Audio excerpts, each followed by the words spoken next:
Make it a headshot. Shoot me in the temple, aiming slightly downwards. I need the bullet to travel the shortest possible distance through my brain before it hits my hippocampus. If I'm lucky, the sensation of the gunshot ripping through my skull will only last a few decades. As awful as this sounds, you'll be doing me an enormous favor. Death by a headshot, as soon as possible, is vastly better than the alternative. My ordeal started over 10,000 years ago, at 10:15 this morning. I earn extra money by participating in drug trials. I'm a so-called healthy subject who takes experimental drugs to help assess side effects. Once it was a kidney drug. A few times it's been something for blood pressure or cholesterol. This morning they told me the drug I took was a psychoactive substance intended to accelerate brain function. None of the drugs I had tested so far have ever done anything for me, in the recreational sense. In other words, none of the drugs I've tested have given me a killer buzz or mellowed me out or anything. Maybe I've always ended up in the placebo group, but nothing I've tested had affected me at all. Today's drug was different. This shit worked. They gave me a pill at 10:15 and told me to hang out in the waiting room until they called me back for some tests. Only about 30 minutes, the research assistant told me. I flopped onto the waiting room couch and read a few articles from a copy of Psychology Today that was sitting on the coffee table. They hadn't called me back when I finished the Psychology Today, so I picked up a US News and read it cover to cover. Then I read an old Scientific American. What was taking them so damn long? I sluggishly turned my head to look at the wall clock. It was only 10:23 a.m. I had read all 3 magazines in 8 minutes. I remember thinking this was going to be a long day. I was right. The waiting room had a little bookshelf with some used hardcovers on it. When I stood up to walk to the bookshelf, it felt like my legs barely worked. It's not that they were weak, they were just slow. It took a full minute just to stand up off the couch, and another minute to take 2 steps to the bookcase. I scanned the old books on the shelf and picked out a copy of Moby Dick. My arms had the same problems as my legs. Just reaching 1 foot in front of me to grab the book took a long time. I actually got bored just waiting for my hand to reach the spine of the book. I slogged back to the couch and collapsed onto it in a slow-motion fall that reminded me of the low-gravity hops of astronauts on the moon. I opened Moby Dick, slowly, and began reading. I started with "Call Me Ishmael," and got as far as Ahab throwing his pipe into the sea, which was all the way to friggin' chapter 30 before they called me back. "How are you feeling?" the research assistant asked me. "I feel slow," I said. "Actually, it's the other way around. Everything seems slow because you're so fast. But my legs, my arms, they're moving in slow motion. Your body seems like it's moving slowly because your brain is fast. Your brain is running 10 or 20 times faster than normal. You are thinking and perceiving reality at an accelerated pace, but your body is still constrained by the laws of biomechanics. Frankly, you're moving much faster than a normal person." She pantomimed a jogging motion. "But your brain is running so much faster right now that even your fast walk seems very slow to you." I thought about my slow-motion flop onto the waiting room couch. Even if my muscles had slowed down, my body would still react to gravity the same way. But in the waiting room, I even fell in slow motion. Slow muscles couldn't explain why gravity seemed weaker. My brain was going at warp 10.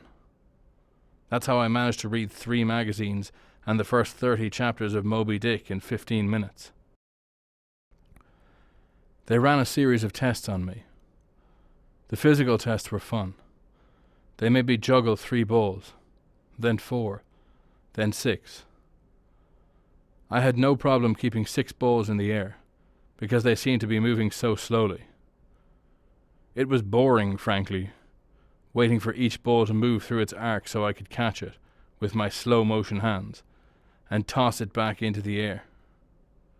They threw Cheerios in the air, and I caught them with chopsticks.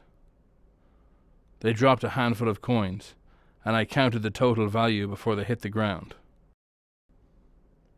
The cognitive tests were less fun, but very illuminating. Finish a 50-word word search, 3 seconds. Solve an intricate maze drawn onto a poster-sized paper, 2 seconds. View a slideshow projected at 10 images per second and answer detailed questions about what I saw. 95% correct. They told me I measured over 250 on the Knopf scale. Apparently that's deep into the superhuman range of thinking speeds. Then they sent me home. It'll wear off in a few hours, they said, which will seem like days to you. Try to use the residual effects to get some work done. Catch up on work emails while you're still in high speed mode. The ride home was horrible. It was only 3 metro stops, and in real world time it took only about 35 minutes. But in my drug-accelerated hyper time, it felt like days. Days. Just walking out of the medical research suite to the elevator seemed like it took an hour. I sprinted out of the office, willing my legs to push me faster. But the laws of biomechanics held me prisoner. As accelerated as my brain was, I couldn't do anything to make my legs work faster.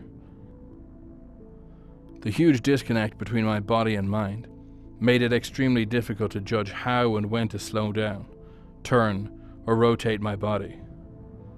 I had basically turned into a giant slow-motion spaz. I misjudged my speed and rammed into the wall by the elevator button at a pretty good speed. Even though I could still see the wall coming at me, I couldn't make my finger, outstretched to hit the elevator button, move away fast enough, and I jammed it against the wall. Hard. The pain was intense. If my brain had been running at regular speed, it probably only would have hurt for 30 seconds or so. But in my accelerated state, the intense pain seemed to last for half an hour. 45 minutes maybe. The elevator ride was horrible. It felt like I spent 4 or 5 hours just descending 7 floors, with nothing to look at but the interior of the elevator car. I sprinted to the metro station. I have to admit this part was almost fun. Even though my body moved at what seemed to me super slow speed, I could still carefully choose how and where to place my feet, swing my arms, and turn my torso. It only took a block or two to get used to having a brain that ran 24 times faster than my body. Then I basically sprint danced the rest of the way home, twisting and juking between people on the sidewalks, and dodging moving cars with inches, aka minutes of clearance. I spent an hour in my time frame, descending into the subway and running to the platform. Endless tedium waiting the 6 minutes for the Red Line train to arrive, although there was more to look at on the metro platform than inside the elevator. It was still intensely boring. I should have stolen that copy of Moby Dick. The Red Line train roared into the station in slow motion. The normally high-pitched squeal of its brakes was frequency shifted by my high-speed mind to a long, low tone, like a monotone tuba solo. It wasn't just the squealing subway train that was 3 octaves lower than normal. All sound was slowed to the point of near inaudibility. Voices were gone, shifted below the threshold frequency of my hearing. I did manage to hear a screaming baby on my subway car. Her shriek slowed to sound like a whale song. Sharp sounds like car horns and trucks bouncing over potholes were low, muddied roars, like distant thunder. Back at the research offices, I could still hear and communicate with the research staff. But now, verbal communication with anyone would be impossible. The effects of the drug were still intensifying. I spent what seemed like days on that fucking Red Line train. Days. Listening to the whale song of the screaming baby, and the tuba solo of the brakes. Where ordinary voices were frequency shifted out of my audio range, smells didn't seem to be affected. I never became nose blind to the body odor, the stench of the train's brakes, and melange of farts and other smells wafting through the metro car. I finally got back to my apartment. Sprinting through my open door and into the front hall at full speed was like a slow, relaxing drift down a lazy river. I was relieved to be home. At least I had stuff I could do there. I picked up the book I was reading, 100 Years of Solitude, and finished it. Despite turning the pages so quickly that I tore many of them, it seemed like most of the time I spent finishing the book was spent on page turning and not actually reading. 3 minutes had passed since I got home. I tried surfing the internet. My God, it takes a long time for computers to boot these days. But it was too frustratingly slow. Hours seemingly to load each new page, and a fraction of a second to read it. 100 articles in my newsfeed read, and just 3 more minutes done. I dipped into my pile of yet-to-be-read books and finished 2 more. 4 more minutes had passed. I decided to try to sleep off the remaining effects of the drug. Unfortunately, whatever part of my mind is responsible for perception, the part that's been accelerated to hyperspeeds by the drug, isn't the same as the part that governs sleep. Despite being awake for what I perceived as days, my physical brain still thought it was 1:25 p.m. It was not ready for sleep. Nevertheless, I tried to sleep. I walked to my bedroom, a slow 45-minute drift through my apartment, and flung myself into the bed, lazily falling like a feather onto the mattress. I closed my eyes and lay there for hours and hours, 10 minutes of reality time, before giving up. Sleep would not come. I was facing what was going to feel like days, or maybe even weeks of being trapped in a slow-motion prison. So I took an Ambien. The sensation of the pill, and the splash of water I used to swallow it sliding down my throat, was sickening. A lump that blocked my breathing, moving like a slug down my esophagus. I read a book. 10 minutes had passed. I read another. 18 minutes since I took the Ambien. I threw the book across the room in disgust at my situation. The book slowly pirouetted and spun through the air like a leaf blowing in a breeze. It hit the wall with a long, faint rumble. The only sound I had heard for what seemed like hours, then drifted to the floor like a flip-flop sinking in a swimming pool. The force of gravity hasn't changed since I took the pill. The laws of physics were the same. It was just my perception of time that had gone wackadoo. This meant I could use the speed things seemed to fall at as a way of judging the effects of the drug. Based on how long it took the book to drift to the floor, I estimated the effects of the drug were still intensifying. I read a magazine. I turned on the television. I clearly saw each frame of the video like I was watching a slideshow. Frustrated, I turned the television off. I read some more. The first 2 books of Churchill's A History of the English-Speaking Peoples. Not exactly a light read. Frankly, I hated it.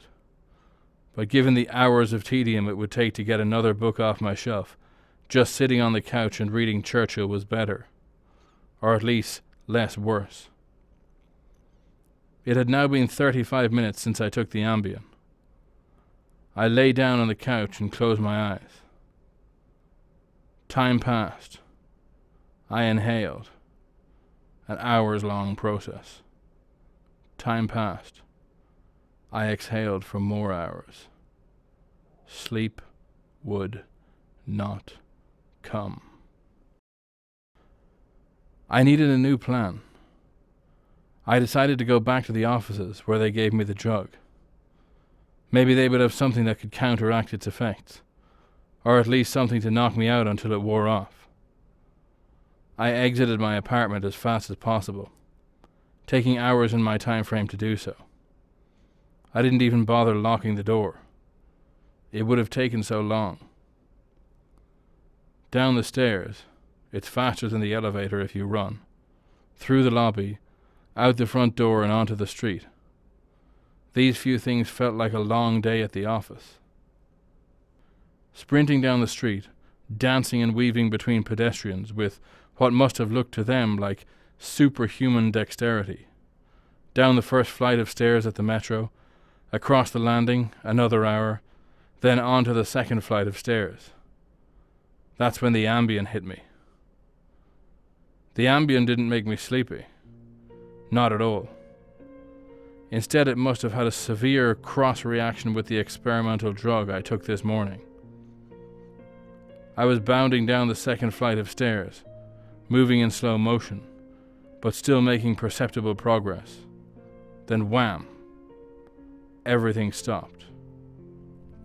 The dull roar of the street and metro noise ceased, replaced by the most perfect silence I've ever experienced. My downward motion seemed to completely freeze. Before the Ambien kicked in, my perception of time was maybe a few hundred times slower than real time. After the Ambien took effect, time moved thousands of times slower. Every second seemed like days to me. Even just moving my eyes to focus on a new point was like an impossibly slow scroll across my visual field. Over the course of the afternoon, I learned how to walk, run, and jump when my mind ran hundreds of times faster than my body. But with another 4 or 5 orders of magnitude of slowdown caused by the Ambien, body control was almost impossible. I fell on the stairs, even though I was all but frozen in mid-step. Controlling my muscles was impossible. I commanded my foot forward for hours, then backwards for hours, more when it seemed like I would miss the next step. Hours attempting to adjust the angle of my ankle, then readjusting when it felt wrong. Despite these efforts, I rolled my ankle on the next step. The pain wasn't at all mitigated by the slowness. Hours of increasing strain on my bent ankle. The nerve signals that sent pain into the brain must work differently than the nerves in my ear. Sonic energy was spread out over time, diluted until it was imperceptible. Pain flowed into my brain undiluted by the change in my perception of time. Hours and hours of increasing weight on my turned ankle turned into hours of increasing pain upon increasing pain. I pitched forwards, my high-speed mind completely unable to control my low-speed body. I drifted downward for days, managing to rotate my torso enough to keep my head from impacting the ground first. I eventually landed on my right shoulder. At first the impact wasn't even noticeable. Then I felt a slight pressure in my shoulder as it came in contact with the ground. The pressure grew, bringing increasing pain for hour upon hour. My shoulder finally gave out, popping out of its socket with an endless sickening tug. I came to a stop days later, crumpled onto the ground, staring at the ceiling. The pain in my shoulder still screaming with the intensity of a fresh, violent injury. I had plenty of time to think during that fall. If every second seemed like days to me, then each minute of real-world time would be like years. Even if the drug cleared out of my system in the next 2 or 3 hours, this nightmare would seem to last centuries. By the time I hit the ground, I had a plan. I would somehow get to the platform and throw myself in front of a train. I twisted onto my hands and knees, days of my dislocated shoulder crying for relief. I misjudged my rotation and rolled onto my back. I tried again, collapsing onto my face as I tried to figure out how to control a body that moved slower than grass grew. Weeks of effort were finally rewarded with success. I stabilized on my hands and knees. If just getting on all fours was this difficult, I figured that walking or running was completely out of the question. So I crawled. I crawled through the metro tunnel. The dumb looks on the faces in the crowd lingered on me for weeks. I crawled under the turnstile and onto the escalator. The escalator spilled the rush hour crowd onto the platform at the same speed a glacier spills ice into the sea. I looked out over the crowded platform during my interminable downward ride. The train status sign said the next train wouldn't arrive for 20 minutes. 20 minutes was like a year to me. I'd have to spend a year on the metro platform, waiting to die. I crawled off the escalator, enduring days of stupid expressions on the commuter's face. I crawled a few feet to the concrete bench and curled up next to it, trying to find a position to lessen the pain in my shoulder. Then my problem with time got worse. Impossibly worse. The massive slowdown on the stairs was just the beginning of the interaction between the experimental drugs and the Ambien. It fully hit me while I was curled up by the bench. I blinked. Years of darkness followed. Sound was already gone. And with my blink, sight was gone as well. All that existed was the pain from my fall. My hyper-accelerated mind wasted no time compensating for the lack of sensory input. Voices spoke to me. They sung to me in languages that never existed. Patterns and faces and colors came and went in my mind's eye. I recalled my whole life and imagined living another. I forgot English. I settled into a profound despair. I spoke to God. I became God. I imagined a new universe and brought it to life with my thoughts. Then I did it all again and again. My eyes opened with glacial slowness. A faint glow, weeks. A slit of light, weeks. A narrow view of the metro platform. Ankles of the commuters near me, and an advertisement on the opposite wall. I extracted my phone from my pocket. A project that spanned decades. How can I even explain the boredom? The pain in my shoulder is nothing compared to the boredom. Every thought I can think, I have thought hundreds of times already.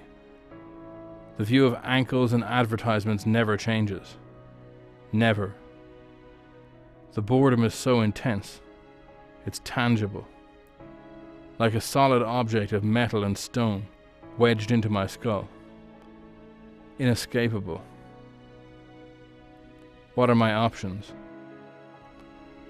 If I crawl and fall onto the tracks without an oncoming train to crush me, I won't die. I'll experience even more pain from the 4-foot fall. But I'll most likely be rescued by some do-gooder on the platform and unable to act when the train finally does arrive. My suffering in that scenario will be endless. So I wait for the train, so I can throw myself under it. When it finally hits me, I will experience the pain of being ripped into pieces for centuries until finally the light of life leaves my brain and my experience ends. I've lived hundreds of lifespans at the foot of this bench. I am far older in spirit than any human who has ever lived. Most of my life experience has been a snapshot of pain huddled on the floor of a subway platform, with an unchanging view of ankles and advertisements. This post is my plan B, my Hail Mary, my long shot. I've spent lifetimes typing and posting this message in the hope that someone will read it and become convinced that my suffering must end. Someone on this platform right now. Someone who will find the man curled under the bench, the man who crawled down the escalator, and kill him as swiftly as possible. A bullet to the temple. If you're armed and at the Glenmont Metro, please shoot me.